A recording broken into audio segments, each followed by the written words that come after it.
Alhamdulillahirrabbilalamin, sudah selesai ganti cairan. Sekarang sudah jam setengah 3. Kita lihat timbangannya berapa. Telat 2 jam.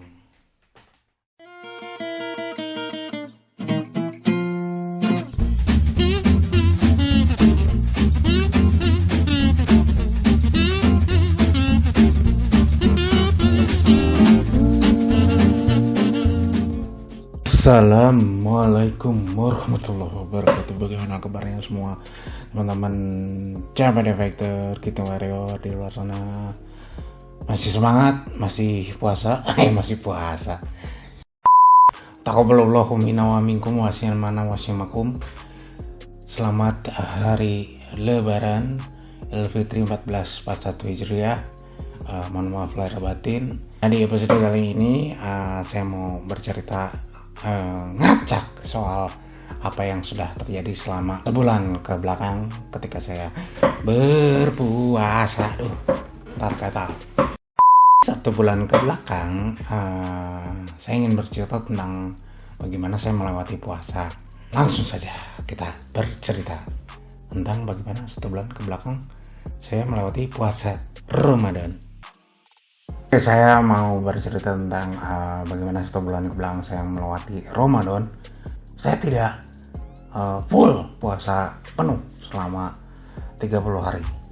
Jadi puasa kedua saya mengalami masalah.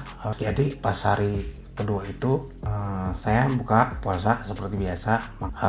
Salahnya saya waktu pas buka itu saya makan gorengan. Makan gorengan terus minum teh.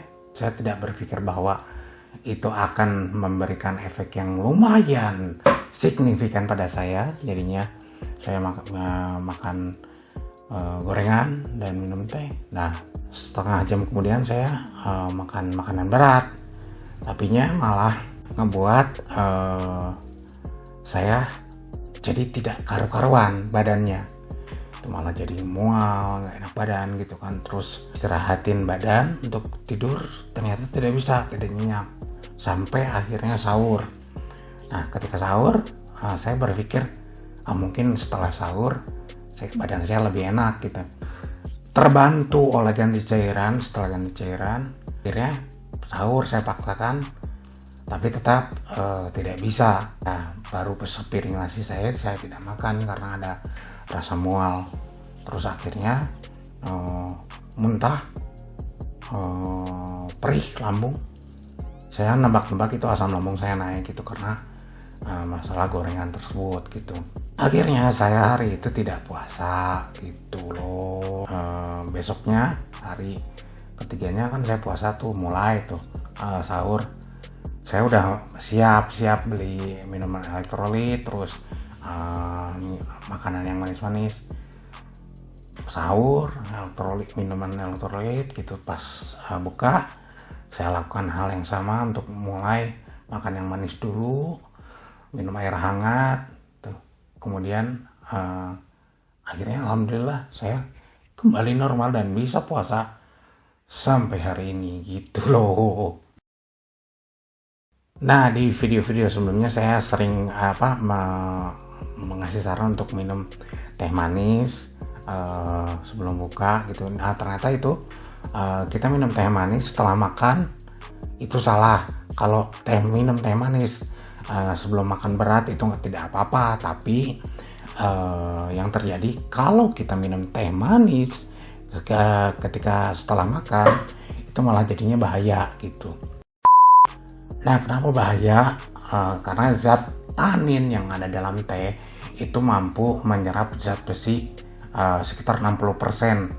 Jadi kalau misalnya zat besi yang kita makan kemudian kita minum teh, nah buat orang yang gagal ginjal yang susah memproduksi hormon EPO untuk menjadi HB, itu akan sangat tidak baik gitu. Jadi kalau misalnya kita makan berat, sebaiknya minumnya jangan minum teh manis hangat gitu. Sebaiknya air putih saja gitu. Minum teh manis ya 1 jam atau 2 jam sebelum makan gitu. Karena zat tanin yang ada dalam teh bisa menyedot zat besi hingga nanti kita kekurangan zat besi, kemudian HB kita menjadi rendah. terus anemia deh gitu loh. Saya mau sedikit sharing tentang video saya untuk waktu saya ganti cairan di Ramadan ke belakang. Jadi ceritanya gini, saya ketiduran waktu itu ganti cairan. Saya ganti cairan jam 5 dan saya tidak tidur sampai jam 9. Nah, kemudian saya tidur jam 9, bangunnya jam setengah 2 apa jam 2 gitu ya. Nah, dan kata lain saya ganti cairan itu telat 2 jam atau 3 jam ya. Jadi yang tadinya harusnya ganti cairan jam 11, ini saya ganti cairan jam 2 gitu. Nah, bagaimana apa detailnya? Nah, ini dia videonya nih. Nih. Nah, teman-teman, saya kali ini telat ganti cairan.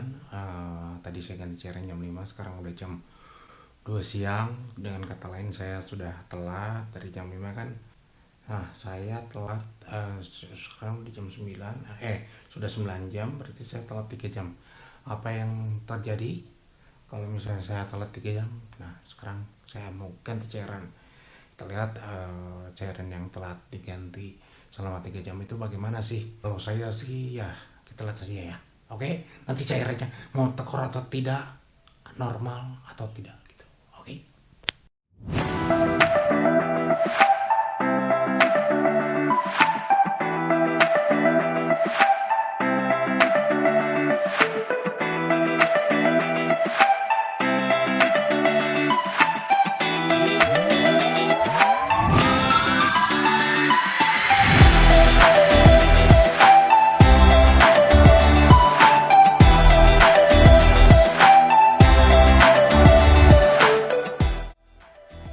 Alhamdulillahirrahmanirrahim, sudah selesai ganti cairan.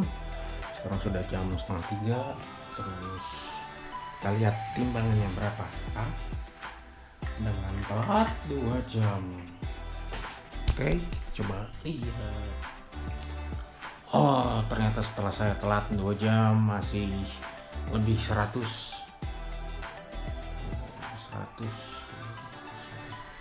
Jadi tiap masing-masing orang beda. Ada yang cairannya mau tekor masuk ke badan lagi kalau telat, ada yang kayak saya normal, ada yang pas. Itu masing-masing orang beda. Saya udah lama nggak cek rongga perut saya, mungkin ini tipe rongga perut saya masih seperti dulu gitu, low average kali ya, narik masih normal gitu. Nah, itu dia videonya yang tadi saya ganti cairan telat. Nah, itu kan, jadi saya udah ganti cairan tapi tetap aja normal, masih narik kias gitu. Terus mungkin tipe rongga perut saya masih sama, tipe rongga perut orang-orang mungkin ada yang berbeda-beda gitu. Saya memang belum cek pet lagi gitu, tapi yang jelas kalau misalnya teman-teman CPD fighter yang ganti cairan telat itu biasanya lebih cenderung tekor atau pas. Kenapa bisa tekor? Karena sifat cairan di anel ini bila terlalu lama di rongga perut nantinya diserap lagi oleh tubuh gitu, dan itu sangat tidak baik. Kenapa sangat tidak baik? Karena ureum yang harusnya dibuang oleh cairan di anel malah balik lagi ke tubuh kita gitu. Oke, video saya segitu saja ke pengalaman Ramadan tahun 2020 yang bersama pandemi ini. Saya harus banyak diam di rumah dan keluar juga harus hati-hati. Kenapa hati-hati? Karena teman-teman harus ingat bahwa kita itu komorbid itu yang mempunyai penyakit bawaan yang sangat-sangat rentan tertular virus corona. Kalau sudah tertular kita akan sangat sulit untuk sembuh gitu. Jadi sebaiknya buat teman-teman CPD fighter, kita warrior yang di luar sana sebaiknya jaga diri, jangan sembarangan untuk keluar rumah gitu. Terus ini saya satu yang mau saya komentari, entah itu di mana, entah itu di Tangerang, entah itu di Bogor, entah itu di Bekasi atau di mana gitu. Video-video yang banyak muncul tentang orang-orang yang sangat teledor beli baju ke mall gitu. Mereka tuh nggak takut ya untuk ketularan gitu. Bukan masalah untuk nggak takut ketularan gimana kalau misalnya dia dari suatu desa atau dari komplek gitu ya, beli ke mall gitu, terus dia ketularan atau bawa virus dari mall tersebut gitu. Nah, di komplek tersebut tuh ada orang yang komorbid seperti gagal ginjal, seperti kanker atau diabetes gitu, yang sangat mudah ketularan gitu. Gimana sih pikirannya gitu? Aduh mak. Terus secara logika juga, orang-orang yang sudah beli baju lebaran tuh mau kemana sih? Mau salam-salaman kan nggak boleh salam-salaman. Nanti juga kan kalau misalnya salam-salaman ya takut juga kan. Untuk ketemu kan bisa video call. Oh oke, nanti mau foto biar bagus gitu. Nanti pas hari lebaran gitu. Kenapa nggak beli online aja sih? Kenapa harus ke mall, harus berkerumun? Saya walaupun sedang sakit begini gitu, diam di rumah tuh jenuh juga gitu. Ya apalagi saya udah diberhentikan bekerja, ini saya tidak bingung saya harus ngapain. Yang paling penting tuh kan petugas medis yang bekerja gitu, yang udah ngabisin waktu, dia nggak ketemu keluarga, dia nggak ketemu anaknya, istrinya, suaminya gitu.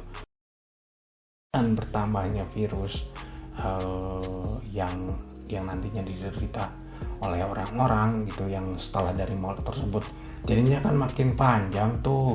Nanti ada yang nular lagi, nanti diperiksa lagi, panjang lagi, nanti PSBB-nya nggak akan sampai tanggal tertentu, malah mungkin sampai tahun depan kali, atau nggak tahu lah kalau orang-orang yang masih dablek. Oke, video saya sampai situ saja dulu. Maaf kalau kata-kata saya banyak yang belepotan. Terus terima kasih udah nonton video ini. Terus jangan lupa tetap sehat, tetap semangat, tetap batasi, tetap imbangi, tetap nikmati. Buat yang ginjal jangan sembarangan keluar rumah, jaga dirimu, stay safe, pakai masker kalau keluar rumah, gunakan hand sanitizer, cuci tangan, banyak berjemur di matahari kalau ada matahari, vitamin D-nya, dan bikin kamu seger gitu.